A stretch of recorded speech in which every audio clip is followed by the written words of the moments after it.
네, 안녕하십니까. 오늘 2025년 9월 8일, 오늘 저희 파워시황, 월요일의 파워시황, 바로, 말씀을 드리도록 하겠습니다.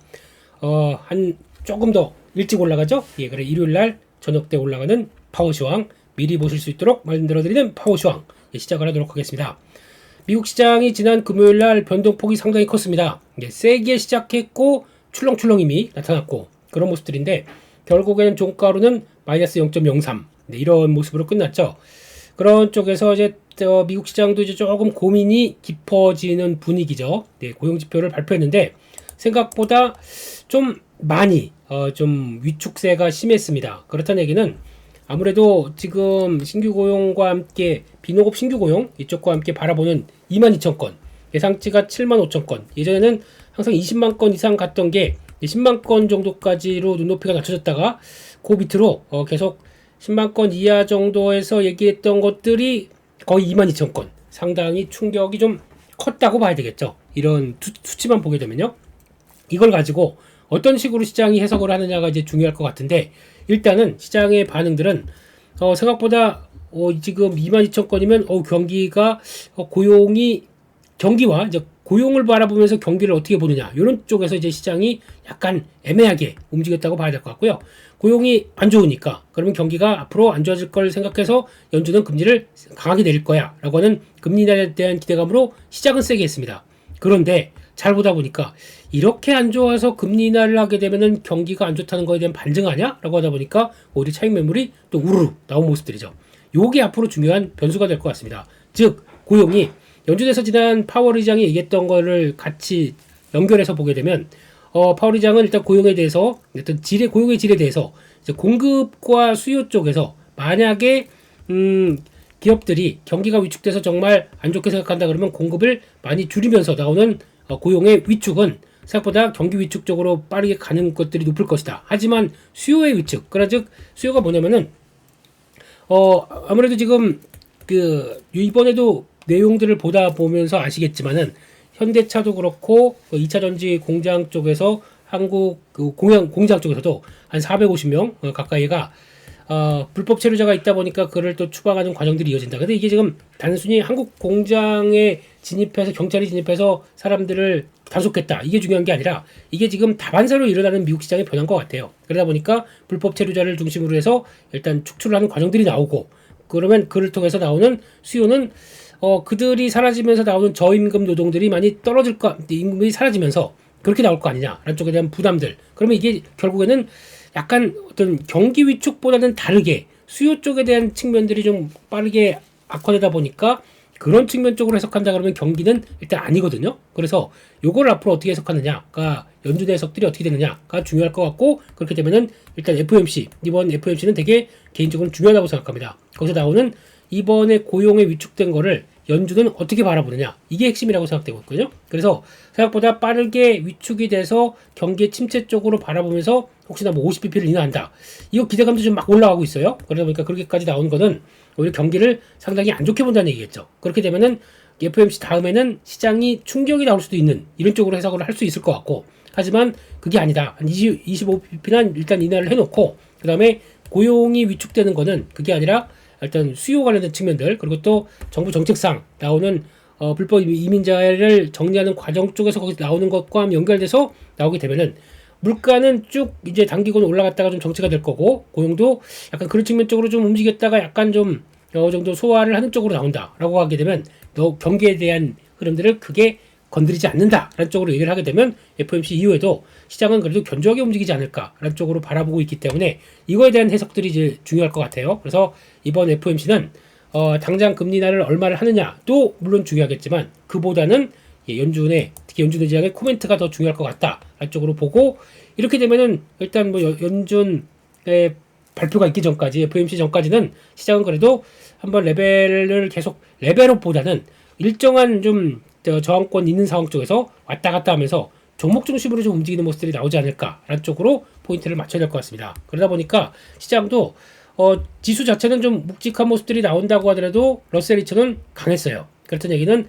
종목을 보고 있다는 쪽들이 확인되는 것 같고, 게다가 또 필라델피아 반도체 지수는 엔비디아는 아니지만 브로드컴 중심으로 또 에이지계 시대가 온다라는 쪽으로 해서 좀 강한 모습들이 나오죠. 이게 좀 특이했다라고 봐야 될 것 같고요. 매크로 지표 한번 보겠습니다. 이렇게 깜짝 위축된 고용이 나오다 보니까 시장의 반응은 어땠느냐?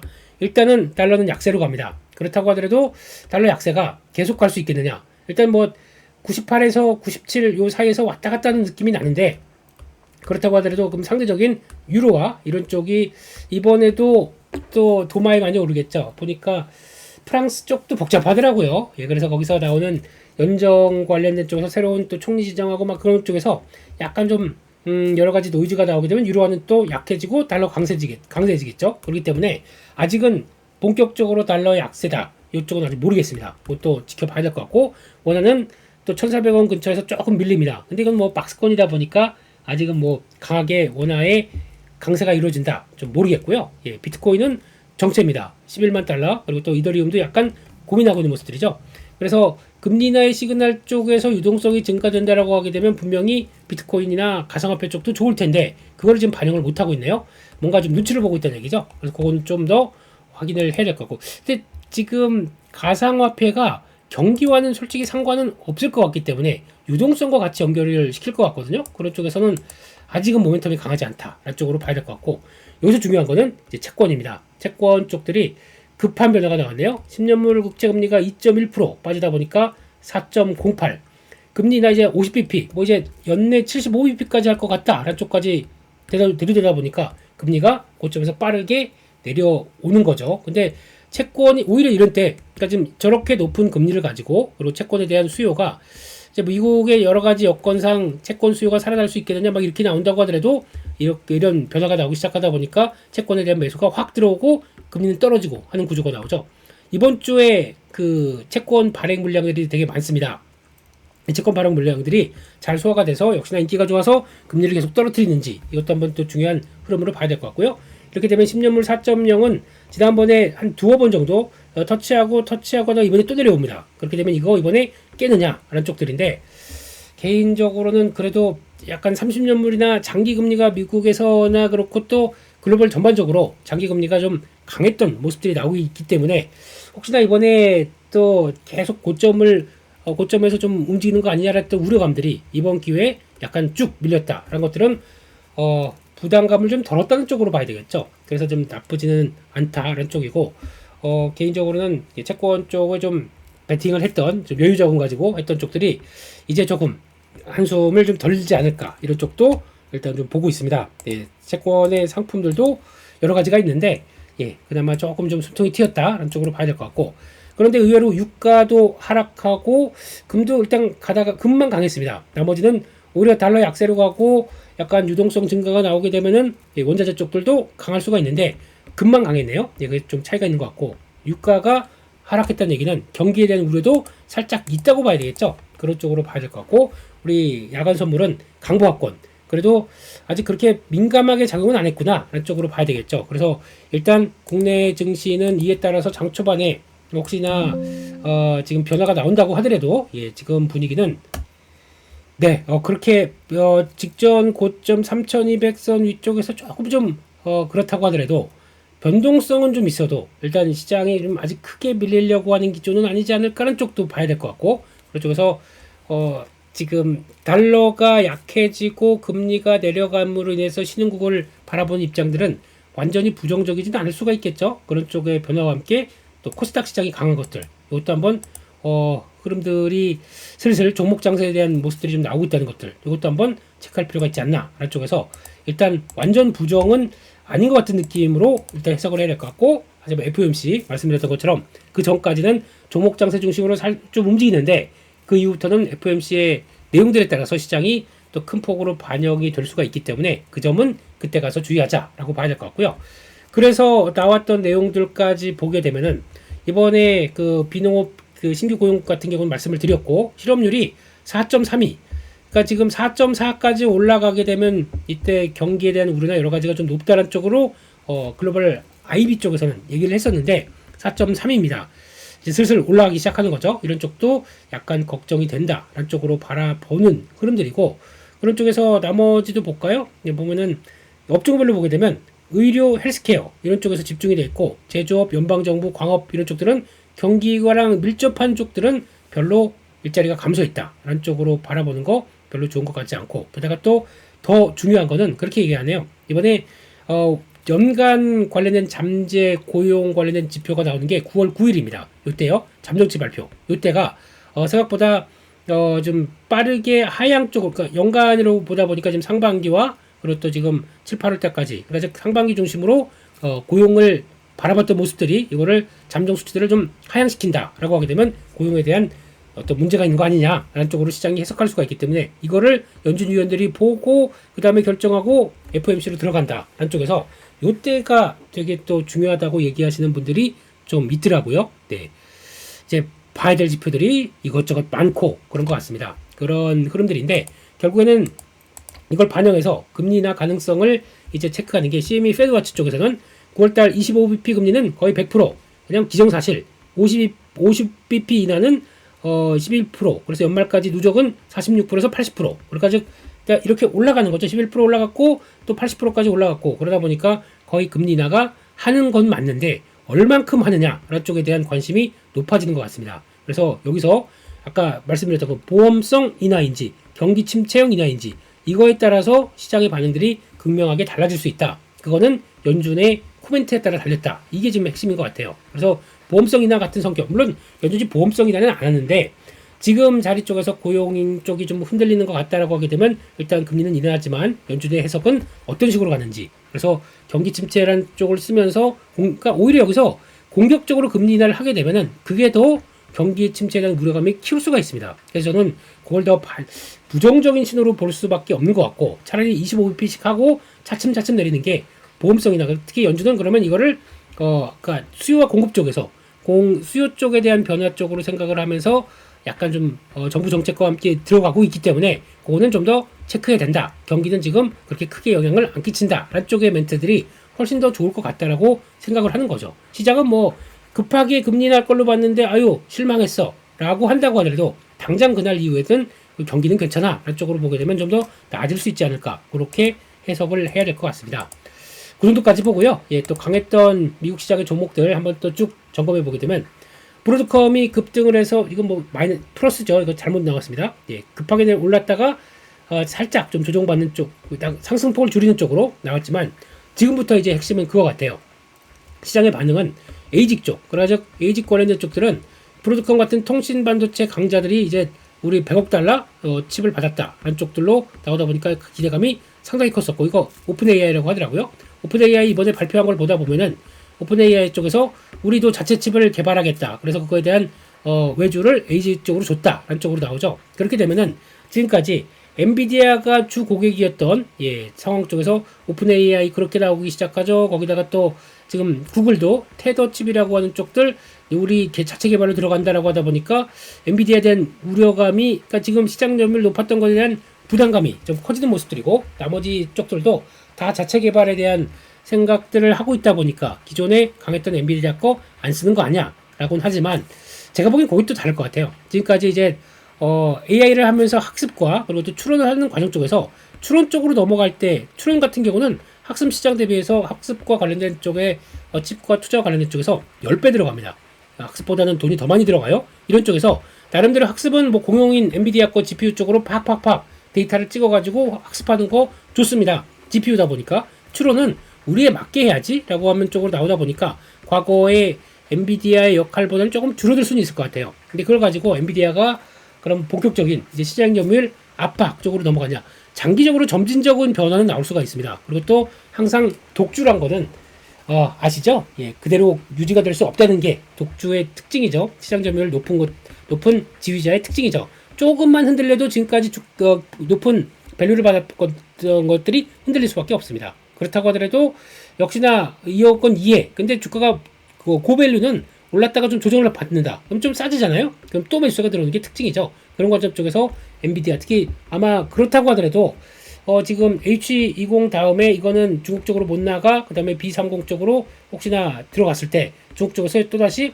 매출과 함께 보강이 된다라고 하게 되면 엔비디아의 걱정은 좀 덜해질 것 같습니다. 그렇기 때문에 또 밀립은 계속 기회를 보는 것도 엔비디아를 대하는 자세가 아닐까 싶기 때문에 그것도 이제 봐야 될 것 같고, 그런 쪽에서 오히려 지금은 AMD가 더 많이 빠지죠. 이거는 엔비디아보다 AMD가 더 많이 빠진다. 이건 좀 특이한 거죠. 그렇게 오히려 시장 점유율 같은 파이를 누가 많이 잡아먹느냐 그 차이 쪽에서 좀 왔다 갔다 하는 부분들, 이것은 계속 또 변동성을 키울 수밖에 없는데, 그렇다고 하더라도 크게는 미국의 중심이 된 AI는 뭐 여전히 강하다는 쪽으로 봐야 될 것 같고, 특히 지금 TSMC 같은 경우는 당연히 그래도 우리한테 다 주문이 올 텐데 파운드리 쪽의 강점, 그리고 또 메모리 쪽들은 또 마이크론이 또 강했죠. 그래도 HBM은 다 우리가 계속 강할 텐데 라고 하다 보니까 엔비디아가 밀렸다고 해서 부터 TSMC가 빠졌다 이거 아니거든요. 그렇기 때문에 혹시나 SK하이닉스 같은 경우도 월요일날 개장한 다음에 밀리게 되면 또 기대감이 높지 않을까. 왜냐면 이쪽들도 지금 메모리 반도체 가격들은 계속 올라오고 있습니다. 그렇기 때문에 너무 엔비디아 밀렸다고 하이닉스 밀린다라고 보긴 좀 어려울 것도 있기 때문에 일단 지금은 메모리 반도체 약간 다시 호황으로 가는 국면 쪽에 대한 또 기대감이 타진되고 있기 때문에, 이렇게 되면은 또 저희가 체크해야 될 건 반도체 쪽에 소부장 쪽들도 영향을 끼치죠. 첫 번째는 일단 메모리 반도체 쪽에 투자가 진행되다 보니까 인프라 관련된 부분들, 그리고 또 후공정 테스트 쪽들, HBM 관련된 쪽들, 이쪽도 다시 기대감이 높아질 거고, 그다음 선단 공정 미세화가 들어가다 보니까 거기서 삼성전자, 파운드리 계속 또 투자를 진행된다라고 하는 그쪽의 수혜주들, 이런 것 쪽으로는 한번 관심을 갖는 게 맞지 않나 라는 쪽으로 계속 체크를 해야 될 것 같습니다. 그런 쪽으로 바라보고 있고요. 그 밖에 테슬라 강했습니다. 테슬라 의외로 센 모습들이었고, 거기다 전기차 쪽들도 뭐 리비안, 루시드 이런 것들 강해서 또 2차 전지도 다음 주 이번 월요일부터는 그래도 한번 좀 힘을 내지 않을까. 앨범말도 좀 강했네요. 그러다 보니까 다시 한번 이쪽 변화가 좀 들어올 시기는 아닐까라고 나름대로 생각하는데, 성장주 금리 인하기 쪽에서 성장주를 바라보는 2차 전지도 수혜를 받는 측면들이 있겠기 때문에 너무 시장이 관심을 안 가져주는 것도 좀 이상하지 않나 라는 생각으로 일단 낙폭 컸던 것들 좀 대비는 할 생각입니다. 그렇게 봐야 될 것 같고요. 빅테크 쪽에서는 오히려 CEO가 좀 주식 많이 매도했다 라는 쪽에서 주가 좀 흔들렸고요. 그 밖에 나머지는 좀 약하고, 빅테크 쪽들은 그냥 정체 이런 것 같고, 좀 요즘에 보게 되면 팔란티아가 좀 약합니다. 제대로 자리를 못 잡고 있어요. 요게 좀 약한 것 같고, 근데 나머지 종목들 오라클이나 뭐 세일즈포스 이번에 실적 그래도 괜찮게 발표했죠. 이런 것들은 그나마 낫다 라는 쪽에서 여기 소프트웨어, AI 소프트웨어 쪽들도 종목마다 좀 다른 게 아니냐 이런 쪽으로 바라보고 있는데, 그래도 팔란티어 무시하지 마. 그렇게 되면 또 언제든지 돌아올 수는 있겠지만 아직은 그런 분위기다 라고 봐야 될 것 같고요. 그런 쪽에서 뭐 양자, 드론, 비행택시 이런 쪽도 그냥 강보합, 약보합 여기서 왔다 갔다 했고, 금융주는 오히려 약했습니다. 왜냐면 금리가 인하된다 그러면 예대 마진으로 가져갔던 부분들도 약간 좀 위축되지 않을까라는 쪽에서, 그리고 거기다가 또 약간 시장에 좀 그동안에 견조했던 부분들이죠. 금융주에 대한 부담감이 좀 나오고 있다라는 쪽들에서 오페크 플러스의 공급 증가 우려로 약간 또 유가도 좀 흔들리는 것도 영향을 받는다고 봐야겠죠. 그런 쪽에서 유가가, 그러니까 이제 금리가 하락한다라고 하게 되면 건설, 소비 이쪽들은 괜찮아질 거야 라는 쪽에서 기대감이 있는데, 오히려 지금 실적 발표하고 나오는 종목들 가지고는 좀 약합니다. 룰루레몬 급락했고요. 나이키도 좀 약합니다. 이게 경기에 대한 불안감도 같이 있는 것 같은데, 이제 만약에 본격적으로 금리 인하기가 확정된다 그러면 소비도 약간 턴할 수가 있기 때문에 그것도 봐야겠죠. 근데 당장은 지금은 고용이 안 좋아지게 되면 당연히 소비는 영향을 받을 수밖에 없겠죠. 그런 측면들이 높고, 근데 그래서 그거에 따라서 금리가 떨어지게 되면 나중에 떨어진 소비는 또 회복된다. 뭐 이런 쪽으로 볼 수 있겠죠. 그런 쪽에서 지금은 건설 관련된 쪽들이 조금 부동산 관련주, 건설 쪽 관련된 쪽들이 강했다라는 쪽으로 봐야 될 것 같고, 의외로 태양광이 강했네요. 그래서 지금 중국 정부의 또 얘기가 나오면서 손실을 막기 위해서 가격 통제 조치를 시행한다. 이런 얘기 나올 때마다 강했습니다. 썬런, 뭐 퍼스트 솔라 이런 쪽들 좀 강했던 모습들인데, 이게 국내 시장에도 영향을 끼치는지 하나솔루션이 버티고 있습니다. 지금요. 그런 쪽에서 HD 현대 에너지 솔루션이 먼저 턴하기 시작해요. 슥 하고 먼저 강한 모습들이 봐서 일단 들어오나 싶은데, 일단 하나솔루션은 3분기 실적에 대한 기대감이 없습니다. 그렇기 때문에 올라오게 되면 주식 갖고 계셨던 분들은 또 줄이는 기회로 봐야 되겠죠. 그게 맞는 것 같고요. 제약업종 쪽에서는 의외로 좀 약했어요. 일라이릴리 좀 약했고, 노보노디스크도 약한 모습들이 나오는데, 뭐 나머지 기업들 약한데, 그래도 전반적으로는 머크나 화이자 뭐 이런 쪽으로는 대부분 좀 강했습니다. 대부분 제약주는. 그래서 XBI라고 하는 또 미국의 바이오테크주 쪽에서 연결되는 종목 시세는 꾸준하게 지금 강세로 가고 있다는 걸 지난 파워 수급 때 라이브 할 때 말씀을 좀 드렸었죠. 그런 것도 지금 보여주고 있는 상황들이다. 그렇게 봐야 될 것 같습니다. 여기까지 했고요. 그런 쪽에서 또 하나 잠깐 보게 되면 S&P 500에 이번 편출입 결과가 나왔네요. 그런 쪽에서 앱러빈, 로빈후드, 엠코, 요거는 전력 송전 배전 시스템 관련된 쪽이다 보니까 전력 AI 인프라 쪽과 관련된 쪽이죠. 이쪽이 들어가고 나머지 종목들 이렇게 빠지는 것들은 있었다라고 하게 되면 약간 성장주 쪽으로 비중이 좀 늘어나는 거죠. 로빈후드나 엠로빈 이런 거 보게 되면 그런 쪽으로 가는 것 같고, 그래서 AI 핀테크 인프라 투자 이런 쪽으로 조금 더 가고 있다라는 쪽들, 그리고 나머지 약간 전통 산업 쪽에 대한 종목들, 태양광, 엠페이지 에너지니까요, 예, 레저, 뭐 채권거래 플랫폼 이런 약간 좀 금융 쪽들에 대한 변화들은 좀 위축돼 있다, 이런 쪽으로 바라보는 거죠. 그러다 보니까 약간 전통적인 실적과 전통적인 산업 쪽들은 좀 위축, 약간 AI 쪽에 새로운 종목들이 조금 더 들어가고 있다. 요거는 눈여겨봐야 될 부분이 아닌가, 그렇게 바라보고 있습니다. 엠러빈 괜찮아요. 요즘 동향들 보게 되면요. 예, 그렇게 봐야 될 것 같고, 그래서 이번 주 뭘 봐야 될 것이냐, 네, 또 한번 체크를 해보겠습니다. 그렇게 되면은 여러 가지 변수 쪽에서 프랑스 총리 취임 투표, 이거는 잘 모르겠어요. 네, 제가 보기에는 유럽 쪽에 대한 얘기, 과거에 그러니까 그것만 신경 쓰면 될 것 같아요. 과거에 처럼 유럽의 금융위기 있죠. 유럽의 재정난 때문에 위기가 다시 한번 크게 또 다가올 것이냐 라는 쪽에 단초를 프랑스가 만들 것이냐, 이게 좀 핵심인 것 같은데, 그렇습니다. 프랑스 마크롱 대통령 지금 지지율이 15%래요. 네, 그렇게 되는 가운데 이제 뭘 한다고 하더라도 좀 잘 안 먹히는 상황들이 되겠죠. 그래서 아마 혹시나 대통령 사퇴하고 정치 공백으로 나오게 되면 유로화 급력하고 금융시장 변동성 커질 수 있다, 이런 쪽도 나오는데, 이거는 이제 그거는 뭐 이제 좀 봐야 될 것 같아요. 그거는 이제 정치적인 부분들이 좀 크기 때문에. 근데 물론 정치적인 것 가지고 영향을 끼쳤던 과거 저희 2012년도 유럽 재정위기 가지고 픽스와 함께 한번 좀 힘들었던 경험이 있고, 그때 그 브렉시트 아시죠? 예, 영국이 또 유럽을 탈퇴한다 그런 것 때문에 또 전 세계 증시 망한다고 했던 거, 예, 지금 어떻게 돼 있나요? 그렇기 때문에 혹시나 이것 때문에 시장에 좀 압박이 들어와서 영향을 끼친다 그러면 또 기회는 찾아야겠죠. 근데 하지만 눈길은 가겠습니다. 근데 너무 복잡해요. 나오는 내용 보게 되면은 또 프랑스의 역사부터 나오기 시작하더라고요. 그러면 또 시작된 건가? 또 뭔가 좀 흔들리는 거 나온다 그러면은 다 아시는 것처럼 이스라엘과 중동의 역사 나오기 시작하고, 예, 그렇습니다.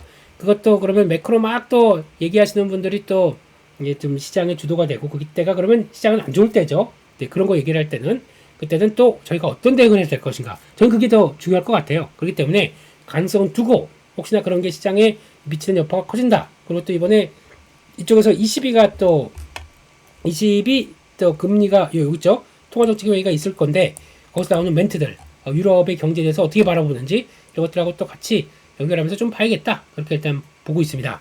그쪽에서 아까 말씀드렸던 고용통계 관련해서 연례수정이 9일날 발표가 됩니다. 그랬을 때 그거를 지금 아마 이번에도 하향 조정으로 보고 있어요. 그렇게 나왔었을 때 그게 반응했을 때 시장의 반응들은 어떻게 될 것이냐, 그에 따라서 50bp를 거의 금리 인하를 단행할 것이냐, 50bp 금리 인하로 혹시나 시장이 맞춰져서 조금 더 올라간다라고 하게 되면 저는 좀 경계해야 될 것 같아요. 50bp 금리 인하는 연준이 그만 실제적으로 50bp 금리 인하를 했다 그러면은 저는 솔직한 마음으로는 그때는 주가가 좀 올라가서 50bp가 기정사실이 된다 그러면은 주식 비중을 더 줄이는 게 맞지 않을까라는 생각으로 바라보고 있습니다. 그거는 뭐 네 생각이고 그럴 수 있다고 하더라도 너무 그러면 경기 침체에 대해서 연준이 좀 더 생각을 많이 한다고 생각하고 있기 때문에 그걸 염두하고 보는 게 좋지 않을까라고 생각을 해서, 그러면 FOMC 이후에는 50bp 금리나 그 다음부터는 저는 시장은 좀 안 좋아질 것이다, 이렇게 생각을 하고 있어서 그렇게 일단 봐야 될 것 같습니다. 그거는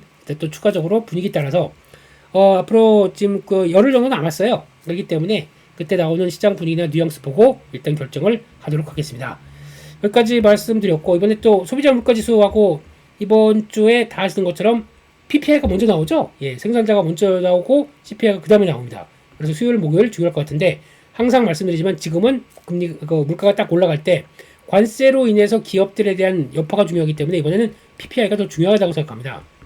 그래서 이번에도 PPI를 먼저 보고 이렇게 많이 올랐어? 라고 하다 보니까 CPI는 또 그만큼 아닌데 라고 해서 또 먼저 살짝 충격, 그 다음에 좀 그보다는 아니다 라는 쪽에서 또 영향이 나올 수 있기 때문에 이것도 일단 봐야 될 것 같고, 근데 지금 얘기는 대부분 한 0.3% 정도, 그동물가 0.25% 정도, 그러니까 즉 전월 대비해서 올라갈 것으로 본다. 그러면 3%대를 이제 막 향해 가는 모습들이죠. 그걸 봤었을 때 이걸 보고 금리 인하를 얘기를 한다고라고 할 수도 있습니다. 근데 거기 내용들이 또 해석들이 많겠죠. 이거 일시적인 거다. 금리 관세로 인해서 나오는 일시적인 부분들일 거고, 그걸 이제 뭐 어떤 블라블라블라 나오기 시작하게 되면 한 10월에서 11월 정도는 다시 꺾인다. 뭐 이런 게 또 대세더라고요, 지금요. 그것도 가봐야 되겠죠. 예측치니까. 근데 여전히 그런 쪽, 이것도 변수가 나가 있는 게 대법원의 그 관세 관련된 시행에 대해서 트럼프 행정부에 대한 판결들, 이것도 10월 14일까지 유지되는 거다 보니까 고선에 나올 것 같아요. 네, 그래서 그렇게 나왔을 때 아무 이상 없이 가고 그러면 관세 여전히 유지되고 그 다음을 봐야 되겠죠. 네, 그런 것들도 확인해야 되기 때문에 아직은 그렇다라는 쪽으로 봐야 될 것 같고, 그래서 인플레이션 높아지고 있고 고용 성장은 둔화된다라고 했을 때 이걸 가지고 고용만 보면서 약간 시장에서 금리를 어떻게 결정하느냐, 근데 인플레이션은 부담도 있는데, 그래서 이런 것들 가지고 아마 이렇게 저렇게 막 해석이 많을 겁니다. 그럼 나오는 지표 가지고 이렇게 저렇게 또 많이 바라보겠죠. 그러다 보니까 단기 변동성은 커질 수 있다. 근데 그게 하루하루짜리로 뭐 아유 걱정됐다가 아유 우려감 사라졌다가 왔다 갔다 할 수 있는데, 거기서 시장과 지수에 관련된 쪽을 크게 보면서 하루하루 뭐 어떻게 아유 살았네 이렇게 하기에는 좀 그렇다라고 보고 있고요. 그렇게 되면은 걱정이 된다 그러면 저희는 뭘 해야 될까요? 그러면 걱정인데 라고 해서 주가가 빠지게 됐을 때 대응할 수 있을 만한 뭐죠? 현금. 이 현금은 약간 대응할 만한 현금 적정 비중 갖고 있는 건 중요할 것 같다. 일단 그렇게 말씀을 드려야 될 것 같습니다. 그래서 세부적으로 일정 관련된 쪽들을 이번 주 한번 9월 두 번째 주 쭉 한번 살펴보겠습니다. 보게 되면은 종목들 9월 8일 월요일 날은 별로 없어요. 뭐 볼 게 별로 없습니다. 근데 소비자 인플레이션 기대치 요 정도, 네, 기대치는 좀 최근에 올라가고 있죠. 그 정도 봐야 될 것 같고, 화요일 날 가게 되면은 아이폰 17 시리즈가 이제 공개됩니다. 그 중에서 이번에 없던 아이폰 17 플러스 대신에 에어가 들어갑니다. 요 정도. 그래서 초슬림 모델이라고 하더라고요. 여기에 들어가기 시작하면서 이번에는 좀 바뀌었다. 이제 혁신을 슬슬, 혁신의 아이콘이 애플 No, 혁신을 안 보여주다 보니까 아마 우리 버핏 선생님께서도 팔고 나가신 게 아닐까 싶긴 한데, 아무튼 이게 지금 초슬림 모델이 들어옵니다. 이거 들어오게 되면은 시장에 또 이게 초슬림이 되기 위해서 가장 중요한 게 뭡니까? 배터리도 중요하고 뭐도 중요하겠지만 제가 보기에는 기판이 제일 중요합니다. 기판이 뭔가 바뀌었다는 얘기예요. 그래서 그걸 다시 커버해줄 정도로, 그러니까 얇은 배터리를 충분히 전력과 함께 전달하고 성능을 그대로 갈 수 있는 기판도 많이 성능이 좋아졌다는 얘기겠죠. 네, 그런 쪽으로 봤을 때 저는 기판 쪽을 보는 게 맞겠다라고 생각하면서 보고 있습니다. 그런 쪽인 것 같고, 아이폰 17 프로 맥스 이런 식으로 나오는데 이거 한번 봐야 될 것 같고, 게다가 뮤넨 모터쇼가 들어옵니다. 이거 들어오는데 LG전자가 들어가네요. 나도 전장 부품인데 LG전자는 그 관세 관련된 쪽들이 변화가 나와야지 움직일 것 같아서 그렇게 보고 있습니다. 스노우플레이크 한국에서 기술 컨퍼런스 개최가 됐는데 AI 관련된 쪽들 또 이제 얘기를 좀 들어봐야 되겠죠. 그리고 또 두나무의 업비트 D 컨퍼런스 개최 이런 쪽도 나오는데, 나오는 내용들로 또 기사 나온 것만 한번 좀 체크를 해보겠습니다. 그렇게 봐야 될 것 같고, 또 오와 중소형 가전제품 업체인데 스펙으로 들어옵니다. 이거는 이제 가전 쪽은 아직 좀 기대감이 낮기 때문에 뭐더라 좀 이렇게 뭐 헤어드라이기 뭐 이런 쪽인 것 같은데요. 네, 그냥 넘어가겠습니다. 쭉 보시면 될 것 같고요. NFIB 소기업 낙관지수, 이거는 또 예측과 관련된 쪽이기 때문에 전망 쪽들은 좀 챙겨볼 필요가 있을 것 같아요. 그래서 그것도 한번 보셔야 될 것 같고, 그 밖에 또 10일날 9월 10일날 가게 되면은 생산자 물가지수 미국에 먼저 나온다고 말씀드렸고, TSMC 8월 매출 나오기 시작합니다. 이것도 지금까지 잘했기 때문에 앞으로도 잘할 것이다 라고 생각은 하고 있지만, 이것도 한번 시장에 변화가 좀 들어올 수 있겠죠. 그리고 또 현대차와 GM 쪽에서 회동을 하면서 앞으로 지금 거의 전략적으로 같이 손을 딱 잡은 입장 쪽에서 어떤 변화가 나올지 이것도 한번 보셨으면 좋겠고, 그 밖에 한국의 8월 고용 동향 뭐 이런 것들도 보셔야 될 것 같고, 거기다가 중국의 생산자 소비자 물가지수 발표가 될 겁니다. 중국은 지금 주가는 많이 올랐어요. 그런데 지금 그를 뒷받칠 만한 펀드멘탈이 되느냐, 안 되다 보니까 주식 쪽으로, 그리고 또 과학기술과 관련된 고창판 이쪽으로 계속 또 드라이브를 걸면서 중국 과학기술 할 수 있다, 뭐 자립, 그리고 거기다 또 중국 정부가 계속 푸시 주식 좀 사지 기업들한테까지 요구를 하는 이런 쪽들이, 만약에 이게 제대로 반영이 안 됐다라고 하게 되면 오히려 조정의 빌미, 주가가 너무 올랐네 라는 쪽도 나올 수 있기 때문에 그것도 한번 또 체크를 해야 될 것 같다라고 봐야 될 것 같고요. 11일입니다. 이날은 또 이번 주 중요한 이벤트 소비자 물가지수가 발표가 될 거고, 22 기준금리 결정. 한국은 선물옵션 동시만기를 있습니다. 또 출렁출렁님이 다시 이어질지, 예. 좀 주가가 박스권에 이렇게 갇혀 있게 되면은 선물 옵션 만기를 바라볼 때 거기서 그냥 끝나겠지. 아닐 수도 있기 때문에 괜히 눈길이 갑니다. 이건 저도 같이 또 보도록 하고요. 오페크 월간 보고서 나올 거고 같고, 그리고 또 현대차 CM, 요즘 현대차 CM이 얘기가 많이 나오네요. 오토모티브 뉴스 콩그레스 저걸 개최하는데 나온 것 같고, 정부의 구글의 고정밀지도 반출 요청 가부 결정, 예, 이것도 연장됐는데 계속 연장을 하고 있는데 해줘야 될 것 같아요. 그래야 이제 자율주행 관련된 쪽들의 또 하나의 키다 보니까 그렇게 나올 것 같고, 그 밖에 삼성 SDS 또 개최하는 부분들, 여기서 또 특별한 얘기 나오는지, 또 AI를 가속화시켜서 우리 어떻게 하겠다 이런 것도 또 봐야 될 것 같죠. 그렇게 보시면 좋을 것 같고, 컴퓨터 홀딩스 게임 나오는 거 보시면 좋을 것 같고요. 또 12일 금요일 날은 지금 한국거래소에서 선물 옵션 동시 만기를 끝내다 보니까 이제 또 거래소 그 대용주, 중용주, 소용주 이런 쪽에서 정기 변경이 있죠. 그런 쪽에서 딱 보게 되면은 지금 대용주 편입되는 게 지금 APR, 한화, 키움증권, 이수페타시스, CJ, 현대제철, CN 이런 것들이 편입됩니다. 예, 근데 APR 뭐 이런 것들 또 그러면 들어오면서 수급 좀 들어오는지 체크해야 될 것 같고, 이수페타시스도 뭐 관심 있는 쪽이다 보니까 봐야 될 것 같고 그렇습니다. 그 정도로 봐야 될 것 같고요.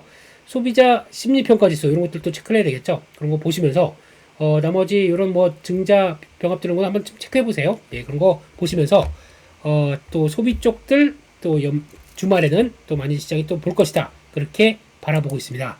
그런 쪽에서 이번 주는 거의 물가와 선물 옵션 동시 만기일과 뭐 소비 관련된 쪽들 이것들을 좀 더 체크해 보는 게 맞겠다. 이렇게 봐야 될 것 같고요. 그런 쪽에서 뉴스 몇 개 한번 체크해 보고 넘어가도록 하겠습니다. 아까 말씀드렸듯이 이런 내용들이죠. 오픈 AI 독자 AI 칩 생산 개시. 그래서 100억 달러 이걸 가지고 브로드컴이 또 받는다. 그쪽에서 엔비디아는 얘기들 나오고 있는데, 이거는 뭐 예상된 수준이고 아까 말씀드렸던 것들과 비슷하다. 쪽에서 아까 미리 말씀드렸기 때문에 그렇구나. 쪽에서 그러면 과연 우리 기업의 영향은 이런 거 체크해야겠죠. 메모리 반도체 영향은, 그리고 또 브로드컴 관련주는 어떻게, 원래 브로드컴 관련주라고 하게 되면 직접적으로 납품한다 그러면 제가 알기로는 린노공업이 또 들어가는 대표 주자로 알고 있습니다. 주가 별로 안 움직이죠. 네, 그렇기 때문에 저희는 연관이 좀 그렇게 크게 안 되고 있다라는 쪽으로 봐야 되겠죠. 네, 그런 것 같고, 또 HBM 관련된 쪽에서 넥스트 HBM은 CXL 그러면서 얘기가 맞습니다. 그래서 가장 먼저 CXL은 다 아시죠? 컴퓨터 익스프레스 링크. 그래서 약간 지금 뭐 손이 나와 있네요. 네, 그거보다 왜 하이닉스만 보여주죠? 예, 이것도 좀 그렇고. 예, 근데 이런 것들은 아까 지금 또 하나의 그 메모리 반도체 쪽에서 좀 또 하나 플랫폼 역할을 하는 거죠. 예, 지금 성과, 전력, 그리고 또 속도 이런 걸 조절하는 또 하나의 장치 쪽으로 보면 되는데, 그런 쪽에서 가장 먼저는 삼성전자가 개발했습니다. 그러고 나서 이걸 가지고 이제 SK도 같이 뒤따라오면서 들어오는데 1.0까지는 그냥 부각만 받았고, 작년 올해 초였죠. 2.01 들어오기 시작하면서 2.10인가 뭐 어떡한 들어오면서 야, 우리 기대감이 높다라는 쪽으로 보는데, 일단 우리가 이걸 만들어 놨습니다라고 하지만 지금 시장에서 관심은 별로 없어요. 그런데 3.0부터 3.1부터는 다르다라고 얘기합니다. 내년부터 아마 들어올 걸로 보는데, 거기선 다른 뭐 AMD도 그렇고 인텔이든가 거기도 CPU가 여기 맞게 또 개발한다 한 쪽도 나와 있다 보니까 또 관심은 높아지는데, 이거는 그들이 택해 줘야 되는 거죠. 아무래도 누가 좀 앞에 시스템 반도체 업체들이 채택해주고 그래 우리 CXL로 가자 그래 가는 겁니다. 근데 먼저 기대감 채우기는 아직은 좀 그렇습니다. 뭐 네오셈 뭐 이런 종목들 있죠.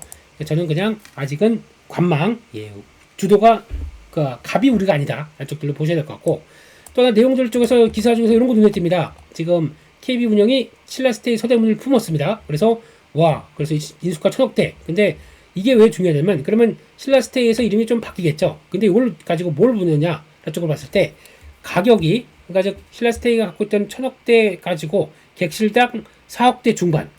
그러니까 오피스텔로 따진다라고 하게 되면 하나당 4억 중반대로 판매가 된 거죠. 근데 이거는 오피스텔과 다르게 뭐 단기적으로 중장기적으로 계속 운영을 하면서 이걸 성과를 낸다라고 하게 되면 그만큼 현금 흐름 가치와 함께 호텔에 대한 가치가 이 정도까지 한 호실당 4억 원 중반까지 올라갔다. 이거를 보니까 어떤 지금까지 나머지 호텔 업체들 같은 경우 이거를 그러면 지금 뭐 170개, 지금 뭐 319개 되는데 1,700개 총 갖고 있는 업체들, 이게 아마 1,700개가 아마 GSPN일 것 같아요. 제 지금 잠깐 들어간 기억으로 다 지금 갖고 있는 액실수 곱하기 그러면 4억 원 중반까지 곱해가지고 이거 가치를 본다. 그러면 지금 이게 얼마가 되겠느냐 이런 쪽도 얘기가 나오더라고요. 그러다 보니까 호텔 업체는 이번 기회에 제가 보기에는 가장 그래서 GSPNL, 뭐 서브 T&D, JS 코퍼레이션은 CB 때문에 좀 고생하고 있고 뭐 호텔 신라까지 그런 것들 DL도 있는데 DL은 뭐 지금 석유화학 쪽까지 정신 없죠. 그러다 보니까 그런 쪽들은 역시나 기회들이 높다라는 쪽으로 보시면서 이쪽들의 이번에 외국인 관광객들이 오면서 가장 큰 수혜를 보는 섹터 하나로도 보시는 게 좋겠다라고 봐야 될 것 같고요. 마지막으로는 대통령께서는 K뷰티 하나의 문화가 되고 있어서 집중 지원하겠다라고 하면서 관련된 중소기업 분들 모아놓고 얘기를 했죠. 그래서 이런 쪽에서 축사에서 이렇게 밝혔는데 이거 가지고 뭐가 지금 당장 들어온다 이건 좀 어렵죠. 지금은 화장품 쪽들은 좀 안 좋은 소비 쪽의 흐름들을 가져가고 있습니다. 왜냐면 관세 부과되고 어떻게 될지 모르고 소액 소포제도 $800 이상짜리 또 $80씩 붙는데 10% 가까이 올라갔는데 거기에 따른 여파가 어떻게 될지 모르겠고 거기다가 또 화장품 쪽들은 10일짜리 데이터 가지고 민감하게 반응하더라고요. 데이터 좋다 그러면 또 올라갔다가 그 다음 그러니까 10일 데이터 안 좋다 그러면 빠졌다가 20일 데이터 좋다 그러면 다시 올라가고 이번에 10일 데이터가 발표될 시점이다 보니까 좀 안 좋을 수가 있을 것 같아요. 그것 때문에 한번 쭉 밀린다. 저는 들어갈 것 같습니다. 저는 이럴 때 들어가고 어차피 10일은 초기 데이터다 보니까 막상 또 이런 또 관세에 관련된 데이터들 좀 시행되고 처음이다 보니까 안 좋게 나올 것 같아요. 밀리면 저는 자리 보고 할 만한 종목들은 또 저점 매수 찾아보겠습니다. 좋을 때 사지 마세요. 좋을 때 막 좋다 그럴 때 샀다가 조정 나오게 되면 또 그러워지는 게 현실이기 때문에 이런 때를 노려야겠죠. 20일 때는 더 낮을 것 같기 때문에 그렇게 되면은 다시 주가 반등한다 그러면 또 매매의 기회가 딱 나오겠죠. 그렇게 보면서 대거래 가는 게 맞겠다. 수출 데이터 따라서 왔다 갔다 한다. 거기까지 일단 말씀을 드렸습니다. 거기까지 말씀드려서 이번 주 또 시장은 일단 눈치 보기 많이 할 것 같고요. 그런 쪽에서 이것저것 또 찾아볼 것도 많은데 그래도 금리 인하기를 바라보는 종목 장세에 대한 특성들이 계속 살아있기 때문에 거기서 기회를 계속 이용하자 이런 쪽으로 이번 주도 화이팅을 기원을 하겠습니다. 여기까지 해서 마치겠고요. 이번 주도 힘내시고 저는 또 매일 7시 반 파워 시황에서 찾아뵙도록 하겠습니다. 네, 감사합니다.